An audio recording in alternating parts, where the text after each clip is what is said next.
I now invite Jess to come forward to light the chalice and lead us in our affirmation of covenant, which is printed in your order of service.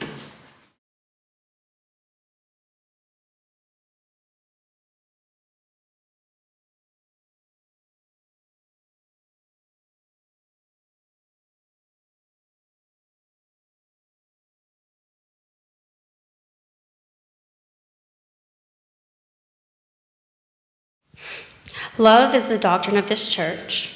The quest for its truth is its sacrament, and service is its prayer. To dwell together in peace, to seek knowledge in freedom, to serve humankind in fellowship, to end that all souls shall grow into harmony with the divine. Thus do we covenant with each other. This week, I listened to a young man describing his journey of education in small-town Arkansas. What many might call a lack of access to knowledge and mentors, he preferred to call a lack of exposure. At the start, his path was opened by what he knew, what he had encountered, what was familiar to him. Later, contact with people and topics and communities new to him revealed roads he had missed, but might still take. We all were familiar with sunrise and moonrise, and then, at the end of a year of 2 assassinations and much social turmoil in our country, Apollo 8 returned from the dark side of the moon and captured an image of the Earth rising from the horizon of the moon. Later, this Earth that we experience as we move across its surface as an infinite, beckoning horizon was photographed as a pale blue dot in the deep dark of space. That was a new perspective. In theory, imagination has no limit, but in practice, it is bounded by levees of our experience. The river flowing in our souls is regulated by locks and dams of convention. The river does not flow free, nor into the wild. What is that over there? It's the wild, said the mole. Don't fear it. Imagine how we would be if we were less afraid. When we are afraid, we take refuge in the familiar.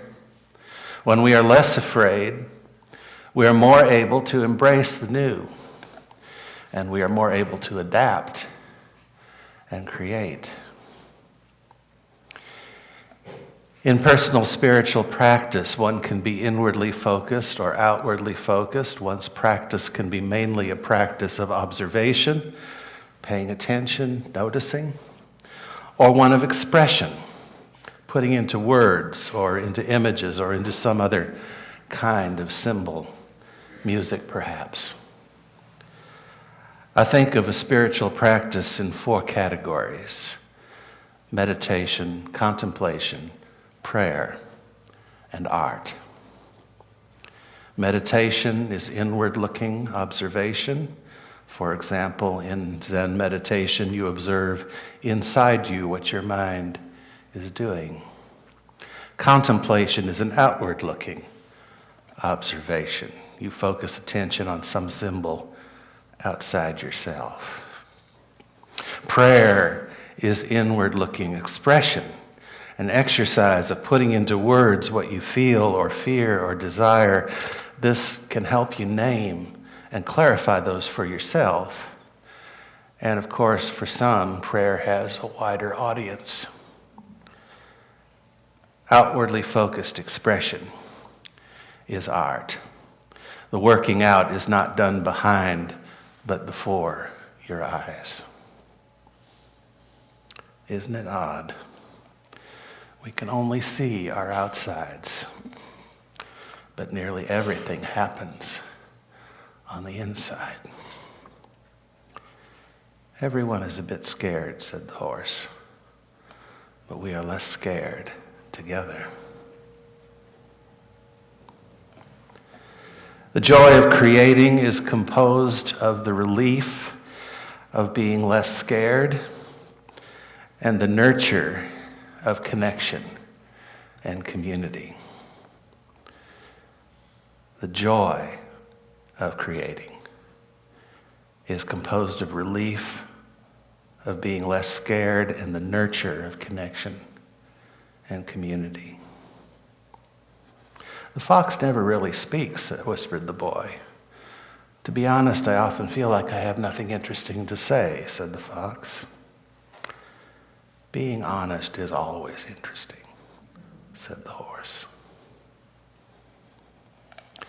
I recently discovered a BBC science series from over a decade ago called Wonders of Life, in which Brian Cox, a professor of particle physics at the University of Manchester in England, described how the laws of physics and chemistry limit the wildest aspirations of biology.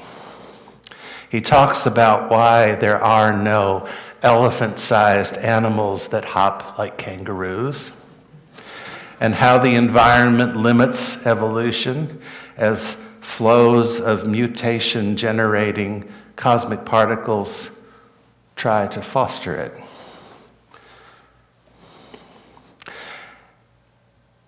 And he talks about how the chemical properties of carbon and water, their chemical properties, make them key components of living organisms. To him, these limits make the universe we know the only universe that can be. And to him, life is a collection of chemical processes that harness energy to create local islands of order. Life does that by borrowing order from its environment. That's what others call the mystery of life eating life. And transmitting that order into the future, generation by generation. DNA, as it were, is God's little instruction book. That's an honest and interesting description. One of our greatest freedoms is how we react to things. Our word paradise came into English from Latin and evolved to mean a physical place of beauty and delight, or in religious contexts, a heavenly realm of bliss. In Latin, as in Greek, from which it was borrowed, it had meant a walled garden, and in religious context was associated with the Garden of Eden. The Greeks had borrowed the word from Old Persian, where it had meant an enclosure or park. The dais in paradise comes from the Old Persian word daisa, which meant wall or shape or enclosure. The para in it means around in Old Persian and Greek and Latin, all three. Scholars have written about this image of a walled garden. It would be attached to a dwelling, the wall marking off a cultivated zone amidst the wild, an island of order.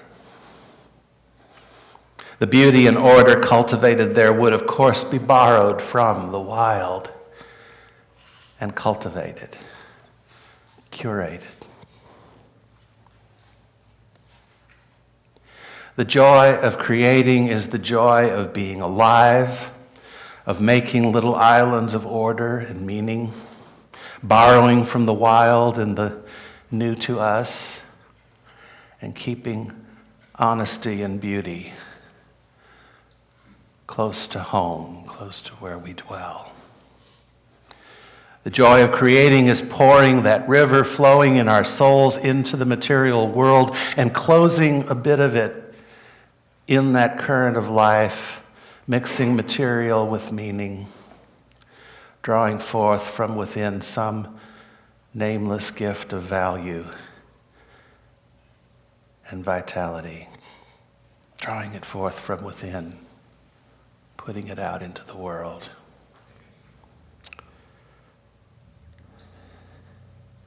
There's something I haven't told you, said the horse. What's that? Said the boy.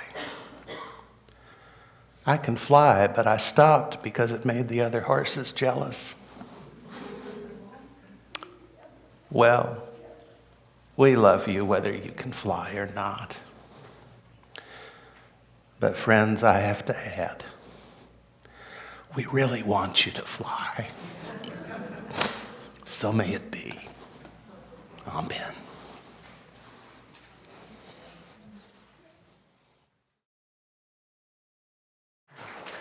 We now invite Jess back up to extinguish our chalice, and please join us in saying our closing words whenever they arrive.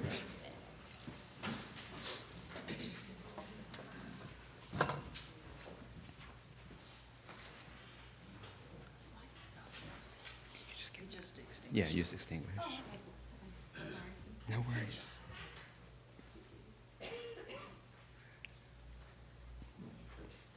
Thank you, Jess.